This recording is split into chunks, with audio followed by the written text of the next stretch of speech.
was helping Megan deal with postpartum depression as she was giving me advice on the investigation, and that all flowed into wanting to help other women as well. The only way these women are going to go on the record is if they all jump together. Hi, how are you? We're great. Great to see you.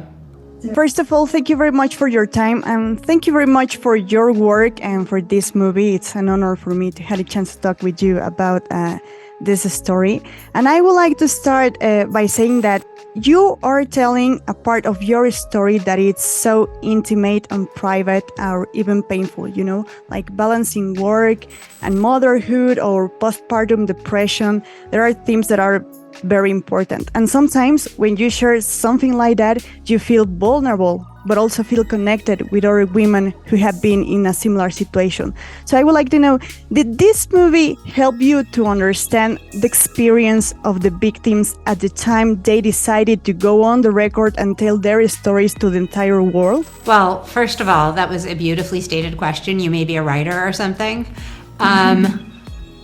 I don't think the analogy is exactly, I don't think we felt the way the victims of the Weinstein investigation did, because they were wrestling with another and deeper set of problems than we were. But the part of your question that really resonates with us is what you're saying about the layers of female experience in this film. You know, one of the reasons we're so proud that the filmmakers made it is that we've never seen some of these kinds of experiences depicted on film. You don't see a lot of postpartum depression on screen.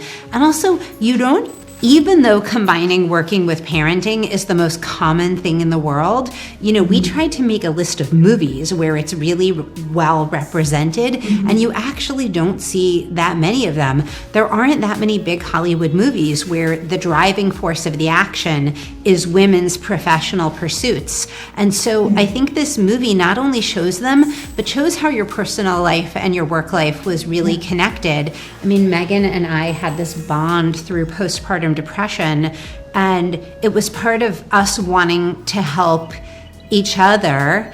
You know, I was helping Megan deal with postpartum depression as she was giving me advice on the investigation, and that all flowed into wanting to help other women as well. My name is Jodi Kantor. I'm an investigative reporter for the New York Times. What have you got? I was told that the wrongdoing in Hollywood is overwhelming. Yeah, I had a feeling at the end of the movie that it's a story that could be about any woman. So that's why I wanted to ask you that. And something that I understand with the movie is that at the time the victims shared their stories, they were part of something bigger, you know, like you are not one of the many victims. You are important because you are not alone in this situation. So I think that it's very powerful and very beautiful. And I would like to know, Megan, what do you think about that? And how did you talk with the actresses to represent that sensibility? Yeah, so we were so grateful for the care that Zoe and Carrie took as they were preparing to play us in the film. They were, from the very moment that we met them, it was clear that they took this responsibility very seriously, that they wanted to accurately depict what it was like to be in the room and on the phone and on the doorsteps talking to these women about what in many cases was the most painful experience of their life. And also what it was like to go up against a powerful Hollywood producer like Harvey Weinstein. And so I think that when we finally saw the film, it was really, we were just so heartened to see all of that research reflected in their depictions of us, not, you know, once again, not just as of working women, but the roles that we played as we executed this investigation over the course of those months. Thank you very much for your work and for this movie. I really appreciate it. Oh, thanks. Thank you for saying that. I was silenced. I want my voice back.